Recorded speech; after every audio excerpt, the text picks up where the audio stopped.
NCAA football win total series. We are at the halfway point of the SEC, and we are at Mississippi State. Mississippi State had been a solid program for a long time. 2009, Dan Mullen shows up, goes 5-7, but then bowl games every year in 10, 11, 12, 13, 14, 15, 16, 17. He's gone at the end of 17. Greg Knox takes over for the bowl game, goes 1-0 after his after an 8-4 season, makes it 9-4. Joe Moorhead takes over, 8-5, and then 6-7 with the Music City Bowl loss. That leads to Mike Leach. Mike Leach starts 4-7 in 2020, but gets to go to a bowl game. And then 2021, 7-6 with a bowl game loss. 2022, he's 8-4, and then sadly, Mike Leach passes away. Zach Arnett is the interim coach, wins the ReliaQuest Bowl. He gets the head job for 2023. He is 4-6 before he is fired. Greg Knox comes in, goes 1-1, and that has led to Jeff Lebby taking over. Jeff Lebby was just most recently the offensive coordinator at Oklahoma for 2 years. Before that, he was at Ole Miss. So he's definitely got some good offensive prowess that should help this team a lot. The team needs help at offense. Starts out with the passing game. Will Rogers is gone to Washington. Blake Shapen comes in. Great quarterback, big arm, should be able to move the ball around a good amount, comes in from Baylor. Jordan Mosley is going to be the main receiver that's coming back.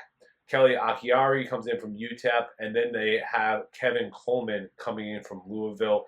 Good compliments to each other. They have two good tight ends, and Justin Ball and Cameron Ball coming in from Vanderbilt and Buffalo, respectively. Offensive line, it was okay last year. They lost everyone from a pretty good bunch. They bring in some transfers. They have some guys ready to go, such as Leon Bell. That's probably going to be the right tackle. They bring in Ethan Minter from North Texas and Mekleon Pounders from Memphis. In the backfield, it looks like it's going to be Jeremy Pittman, who's going to be the main guy. But they also bring in a Penn State transfer, Kevion Lee, and Devin Booth from Utah State. Defense wasn't too bad, and it's actually getting a good amount back. Start off with the line. Nathan Pinkering and Jaden Crumdy were the mainstays. They're gone, but they bring in Kendrick Bingley-Jones and Suleiman Kafka plus Trevion Williams on the inside. They do need some pass rushers. They need to figure that out. Ty Cooper and Dontae Russell will be the main guys there. The secondary, they need their prospects to develop. Isaac Smith had a good first season. He needs to keep going. They bring in a JUCO transfer in Brylan Lanier to fill up stuff. And then they also have West Virginia's Montre Miller coming in.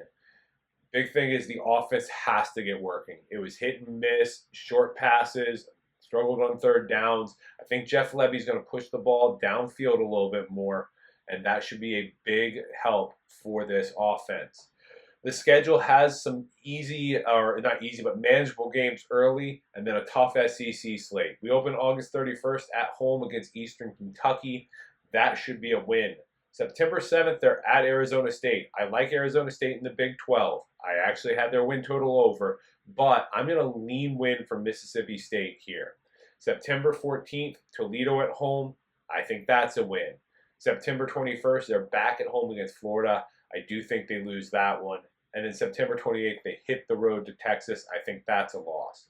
They have a bye on October 5th. And then October 12th, they get Georgia on the road. That's going to be a loss. October 19th, Texas A&M. That's a loss.